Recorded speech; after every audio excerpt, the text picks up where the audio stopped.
Bueno, ikusten ari zaretena, zapatak direla, arruzko zapatak, Leturia zuri kontzertuetan ikusi izan zaitu jotzen. Nik lehena zuzenean, zu ikusi zintxudan, eta okerrez baldin banago, zuk makinei erakutsi zenion, ez? Kontatu pixka bat historia, eta zuk ere nunik hasi zenun Leturia. Bueno, guk garai harretan, Tapia eta biok, dezente biltze ginen Quebec aldean. Kanadan. Kanadan, bai. Batzutan urte batzutan Vancouver aldean, da bestatzutan Quebecen.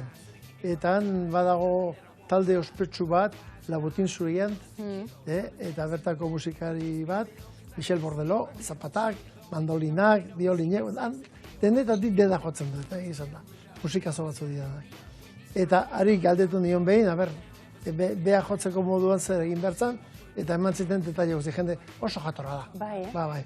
Eta detaile guzti, zapatak nola izan behar ziren, egurra nola ze tamainako, barrundik ze izan behar ziren, eta nola izan behar zan, eta mikro nola jarri behar ziren, eta guztiak.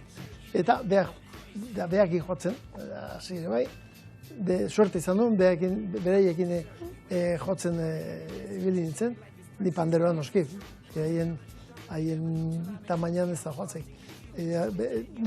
Hoi da, kastainolak jotzen bezala, andaluza bat, gu panderoa, eta haien zapatak. Bakoitza beria. Bakoitza beria, ez. Bueno, baina ikasi zenun, ondo ikasia gainera, urte askotan jotzen egon. Urte askotan. Igual ibili ginen 10 urte, 12 urte bat, baina zapatak jotzen. Eta gero, generazio berri ere, informazio hau pasa behar zaie, matxinek ikasi nahi zuen, eta nolabait ere, kursillo espres bat eman zenion, ez? Bueno, esan nion nola zan, eta gaurko nire gainean medio gehiago daude. Zertzea, YouTube nolako zerbaiten, eta hor daude, segulako, ikasteko segulako... Bai, bideoak, tutorialak, eta bar.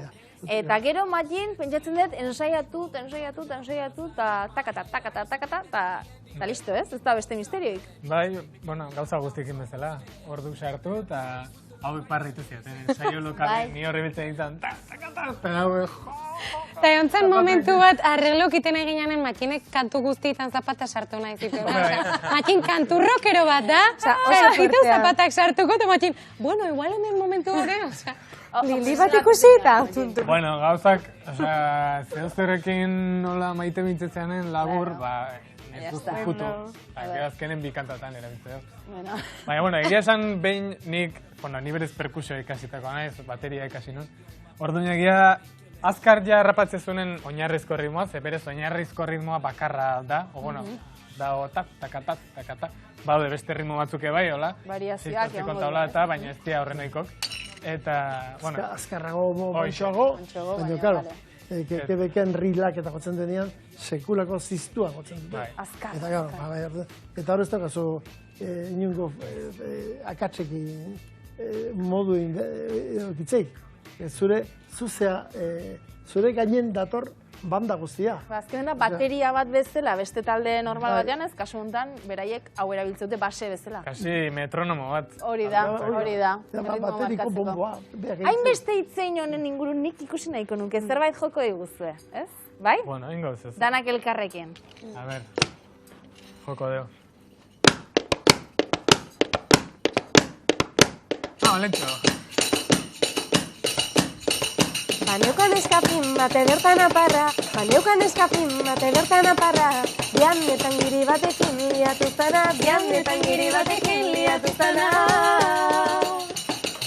Zuzenenak ez ziren adar bakarrak, zuzenenak ez ziren adar bakarrak, zuzenenak ez ziren adar bakarrak, zuzenenak ez ziren adar bakarrak. Azkenen denek dut erazo bat abeste, azkenen denek dut erazo bat abeste. Ai, probintzi bakarra nahiko balitzake, ai, probintzi bakarra nahiko balitzake. Zazpiak bat balira ezkonduko nuke, zazpiak bat balira ezkonduko nuke, zazpiak bat balira ezkonduko nuke, zazpiak bat balira ezkonduko nuke. Wow! Ze polita!